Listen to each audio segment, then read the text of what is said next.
We will have another technique for taking the inverse Laplace transformation.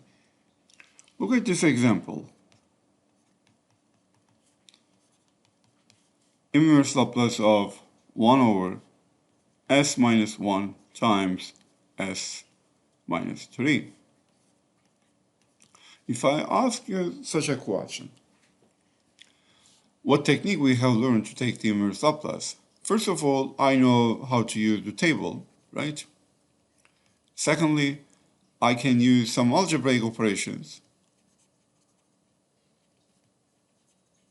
to turn this one into something I know how to use the table. Look at this, right? At the end of the day, I always need to use the table so that I can take the inverse Laplace of such a form. But if you look at, right, this type of functions, you cannot use the table directly. Since there is no form, right, there is no rule in your table, you can take the inverse of this such a function. Also, there is no algebraic operations. You can turn the bottom part, right, into something you can use the table. What algebraic operation we used before, if you remember, we turned this one into, right, the perfect square so that I can use the table.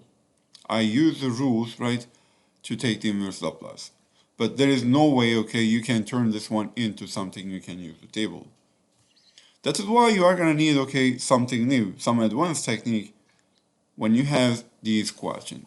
If you remember from Calc 2, you use the partial fractions for taking the integral. This time we are going to use taking the inverse Laplace transformation. So what do we mean by partial fractions? You might have, right, most of the time you are going to have this type of rational form, okay, when you end up by big of S. If you have this rational form, right, you may want to design the QFS, you may want to arrange the QFS in some ways. So one of those ways could be this one, non-repeated linear factors, as in the example I gave it to you.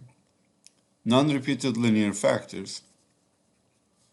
What we mean by this, if your QFS in denominator could be in this form, s minus r1, s minus r2, and you might have, right, the n different factor, guys. If you have these factors, these linear factors, then partial fraction claims you can write your rational form in this way, a1 over s minus r1 plus a2 over s minus r2, and for each factor you're going to need a coefficient. If I can write in this form, look at now right hand side, right? Normally I can't use the table directly, but now since I can use the linearity as well as the table, so I can take the inverse Laplace of such a form. And then it is easier than taking the Laplace of the original form. Now let's look at an example. Let me ask you the same question. We couldn't solve directly using the table or the algebraic operation. S minus 1, S minus 3. And now I know that that's going to be equal, look at that, A over S minus 1 plus inverse Laplace of B over S minus 3. Yes, I know that the inverse of this one is going to be equal A times e to the t plus b times e to the 3t. But if you want to complete this problem, of course, I need to know what the a and b are. That is why I will use partial fraction technique to solve for a and b. S minus 1 plus b over s minus 3. So look at what I'm going to do. I will make the denominator same, multiplying by the term I'm missing. So left hand side will be same. Whatever I have here, right? I have the same thing. And then a times s minus 3 plus b times s minus 1 over the same thing. S minus 1 times s minus 3. So I can cancel these terms. I'm going to have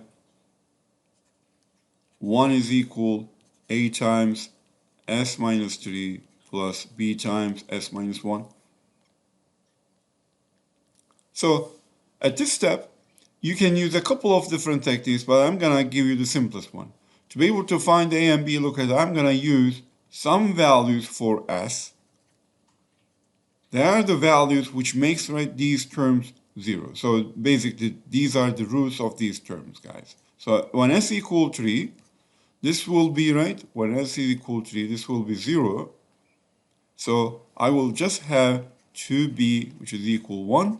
And then from the first one, b is going to be equal 1 over 2.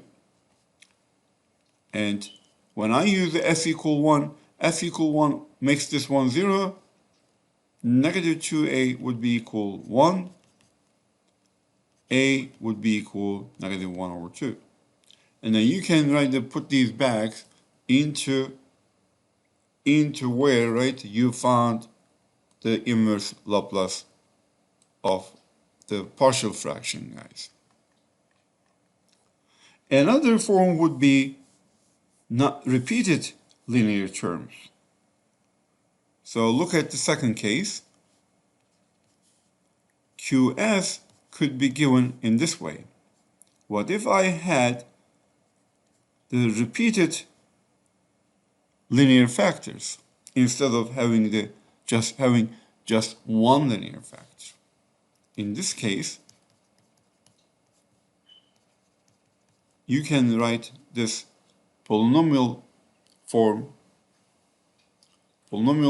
rational form of P of S over Q of S in this way, guys.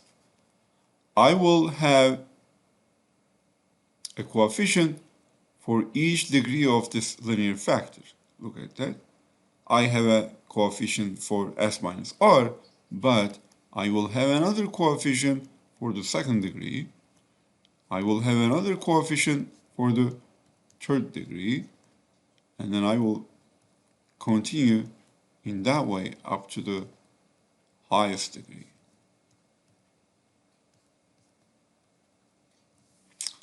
That's the only difference, right, between the first one and second one. I can show an example right now.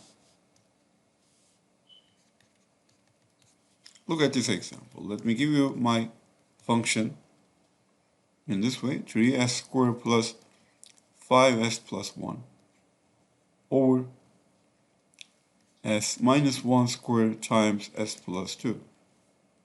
So this is my P of S, as you see, and then this is my Q of S.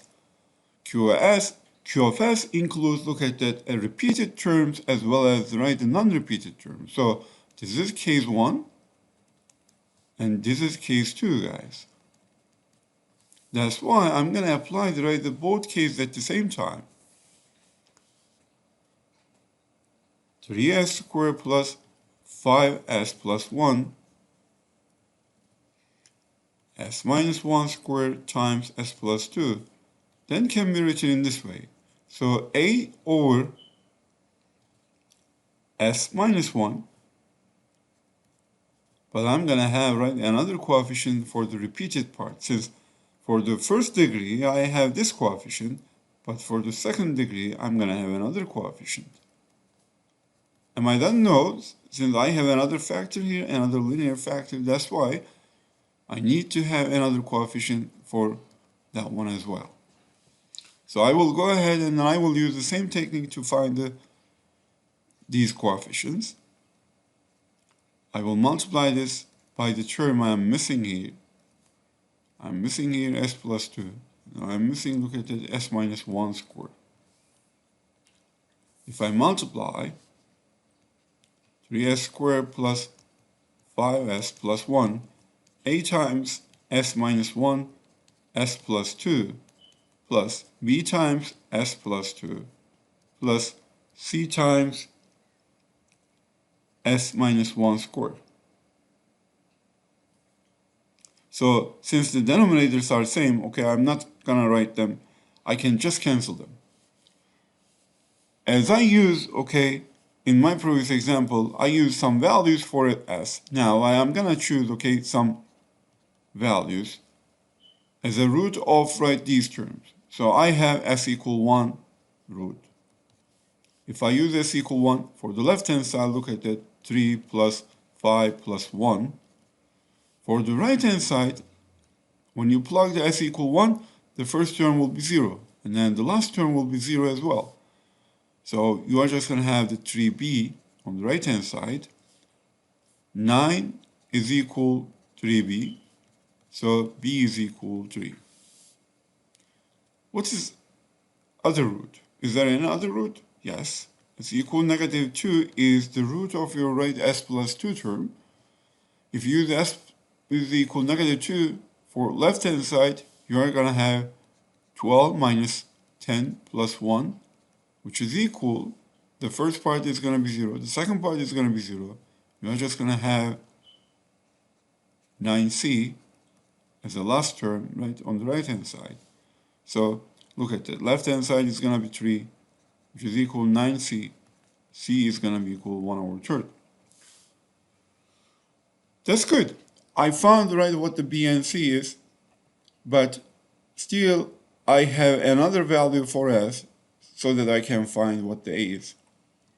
I use old roots. Is there any other root around? No. But can I use any value? Yes. Please use the simplest value you can use. At this point, okay, you can use any other value, but I'm going to choose the simplest value so that I can eliminate all unnecessary operations.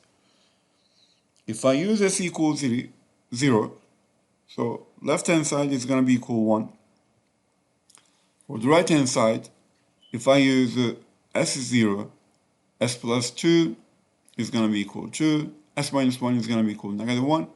I have 2a, negative 2a plus 2b and plus c. I know what the c and b are. Negative 2a plus 6 plus 1/3 should be equal 1. If you solve this equation, guys, I'm going to skip the intermediate steps. A is going to be equal 8/3. I found all my coefficients. Am I done? Not yet. What I should do, I should go ahead and then take the inverse Laplace of each term.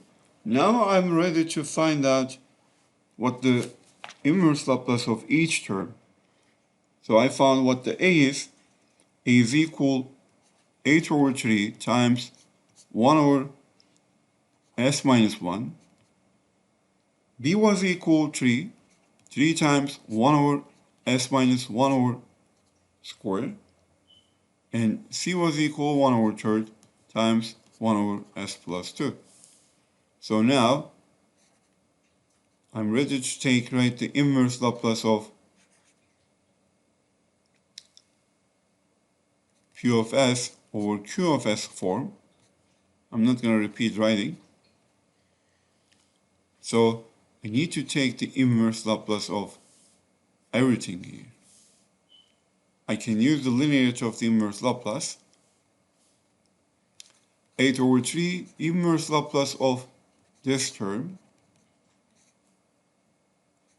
3 times inverse Laplace of this term. And 1/3 inverse Laplace of 1/s plus 2.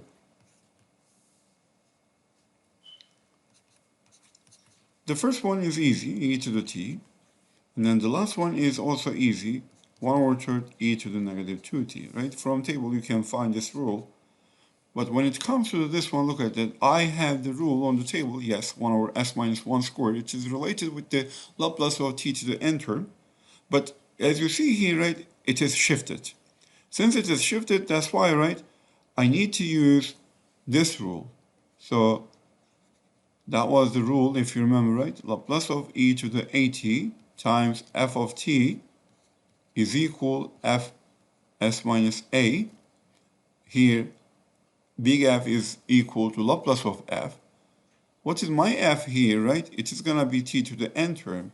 And then look at that, e to the at is going to be the term, right, which affected, right, this term so that I shifted.